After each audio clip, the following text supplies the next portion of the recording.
Okay, in this tutorial, I'm gonna go over sprucing up your sequence, right? Your uh, your project. Adding changes in colors, a couple of effects to it. You know, visual treatments and stuff like that. Okay, 1 second. So hopefully you have your all your still images in made into a nested sequence, right? And I explained it previously in my other video, part two, and also in class. That's the reason why. So if I were to um, click in here, right, and inside of that has all your sequences, okay? Whereas on the outside is one simple container. So, when you do editing and stuff, it's easier to manage. You just grab one chunk instead of having to go and drag and select the whole thing like that, you know? So I highly encourage you to just make it into a nested sequence. The way you do that again is you select, pretend these are all sequences, right? You select it, you right click, and you nest. Yeah. And there's another reason why nested sequence is good. Because, with this being multiple images, right? And it's not a video footage, it's multiple images. You just grab the container and you start chucking in your adjustments to it, you know? For example, effects panel, right? This is where you have all your menu of effects that you can apply to it. Color adjustments, blurs, color correction, all that jazz. And if you don't see your effects panel, it's over Windows, effects. And effects is different from your effect controls, right? They're two different things. So you grab what you need in your effects panel, right? So for example, I select my nested sequence. I go to video effects and color correction, right? Color balance. I can grab it and let go it here. And it's going to be inside of this. And then when I grab it and you go up here, effects, your effect control. Let me close this source thing. Right, you grab it, you touch it, and then your effect controls, you'll see it here. Okay, so basically you find what you need, right? You grab it, you dump it here, and then to go and tweak it, you go to your effect controls panel, right? And you start tweaking it here. So you select it, and let's mess around.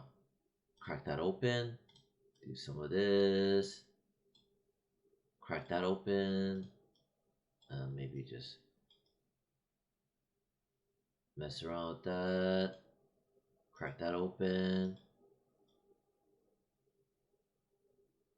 do that, crack that open,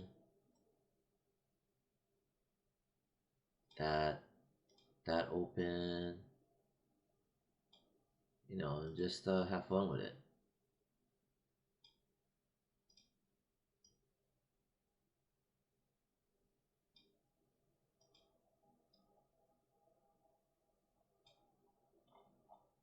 Yeah.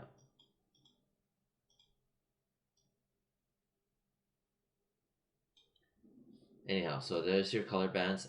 Another one that I recommend is noise and grain. Crack that open. You grab it. You chuck it onto your nested sequence, and under your effect controls, let's say noise amount, pop that open, right?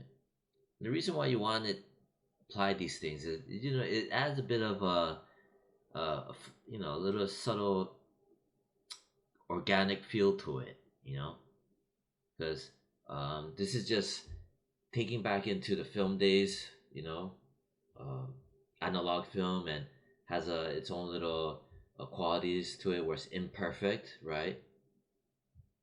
And versus digital, which is crisp and clear, and crisp and clean, you know. So this adds a bit of imperfection. Just it's just good to do it. At least something subtle. You can kind of barely see it, but you just feel it instead.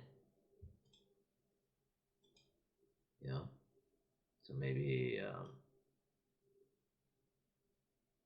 something like that. And the way I made it 100% is in here. Yeah, we just set to like 3. Less is more. So I added color balance and noise, right? And then you can mess with the levels. Whoa. No, I'm not messing with that. Okay, you know what? Let's screw around with, for example, your red giant universe. Like red giant distort. Chromatic aberration. Oh, and so the school, right? The school offers the red giant all together with Premiere.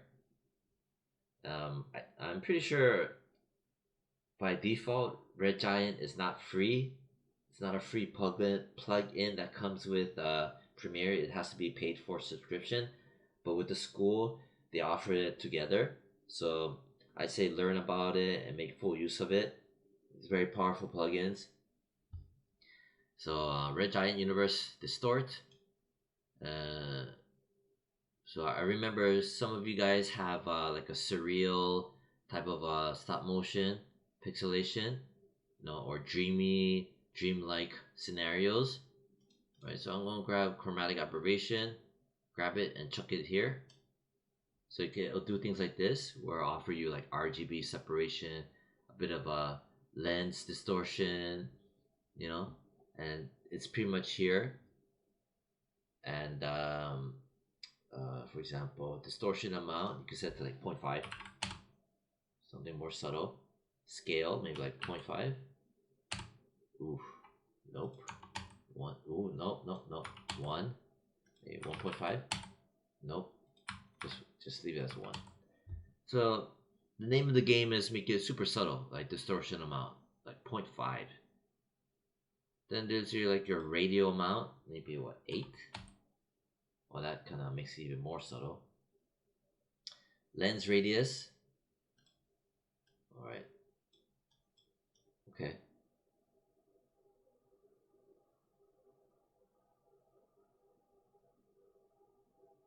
All right.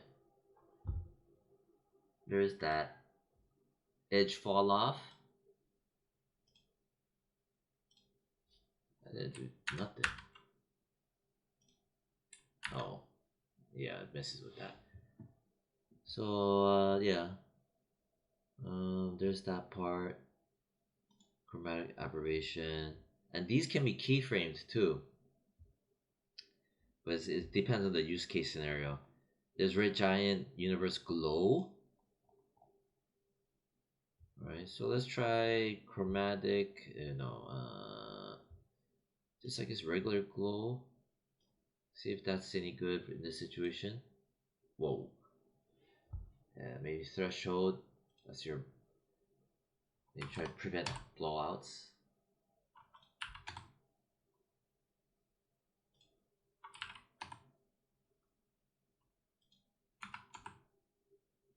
right? See, you just screw around with these settings, you know, like intensity 0.5, make it really soft, 0.1, right?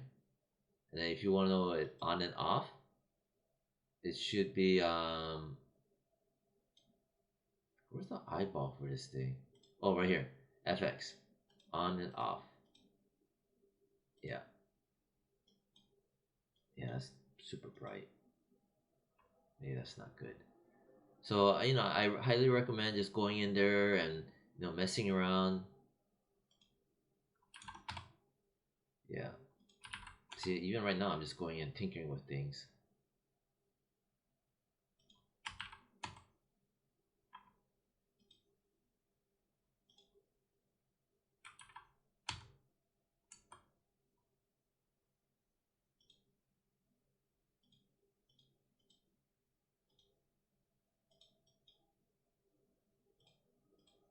Yeah, kind of gives that white to it.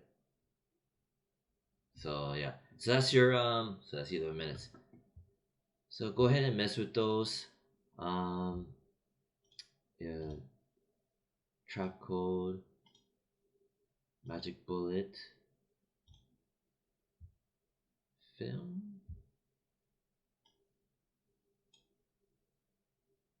Oh yeah, it gives it that Instagram look to it. See?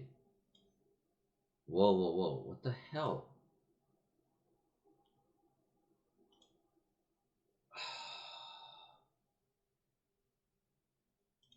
Not right now.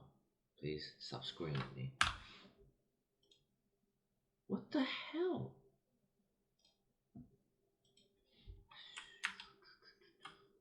What is going on?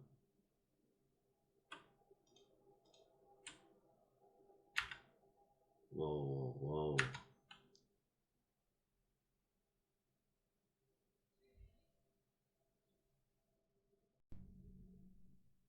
Okay, so this is a good example. So you probably noticed just just a little while ago that it's doing this weird, crazy stuff, right? This is a known glitch that I've seen before. It does this in After Effects because this plugin is also available in After Effects, and I've used it extensively, and I've seen this happen, or at least a variation of it. Um, yeah, it's a glitch thing. All you have to do is it all started with this one, right? So it looks like this one is kind of unstable, so you just delete it, and everything comes back. Should come back to normal. Yeah, good. Yeah. All right, good.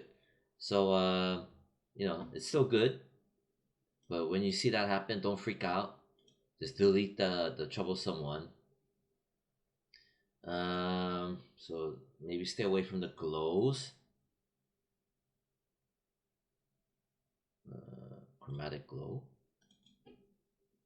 Yeah, chromatic glow is another favorite one of mine. And you can choose a preset. Click on that, and it'll give you a preset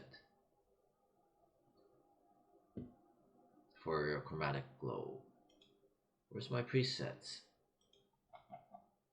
Come on.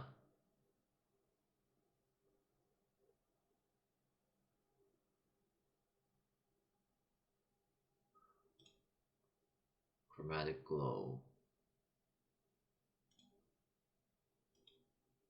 You should have. Oh, there you go. Finally. All right. So there's neat little presets.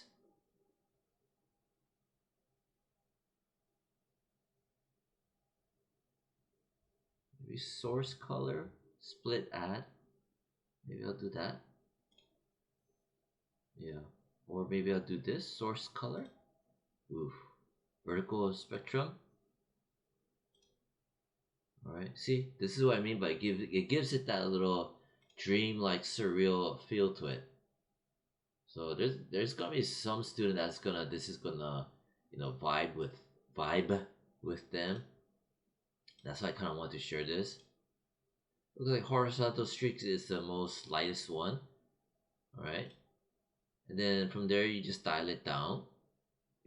Like threshold is like how strong the hot spots are. Like 0.4, that's half of that. Whoa, whoa, whoa. Nope. Maybe higher. Maybe 1. Maybe 2. Okay, no. 1 seems to be the highest. Okay, 0.75. Or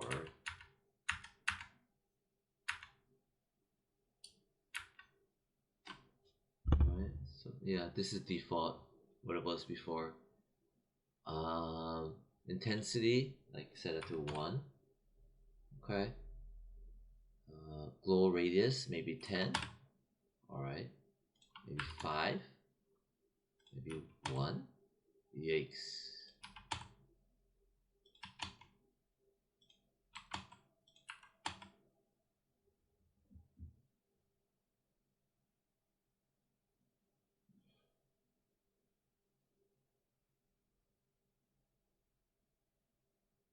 Maybe highlight cutoff.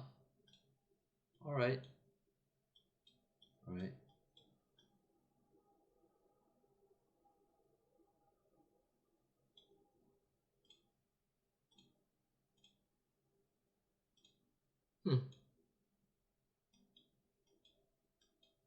Okay.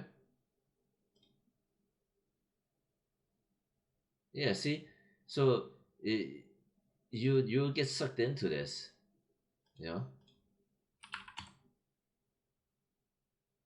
See what's happening to me? I'm just going in and start to mess around with it and just have fun.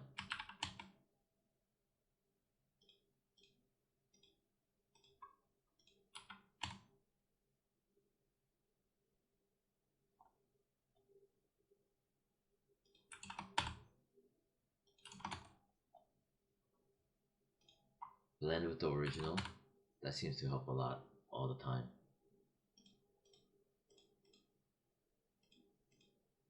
Anyway, so mess around with it, have fun.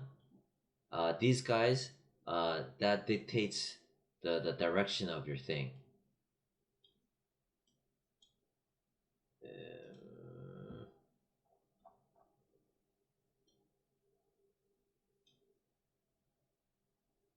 And just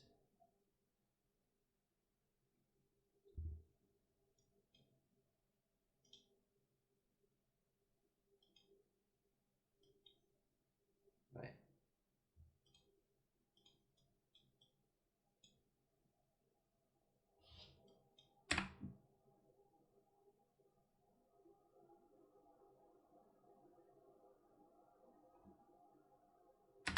Anyway, so yeah, there you have it. Maybe that might not be the greatest thing. So so I made a color balance, noise, chromatic aberration, right? And there's a whole bunch of stuff. So go in there and just have fun and look at it, right? Um, yeah. Right now I want to go in and start tinkering again. So yeah, so I guess that's the end of this tutorial, right? So that's what 18 minutes. Yeah.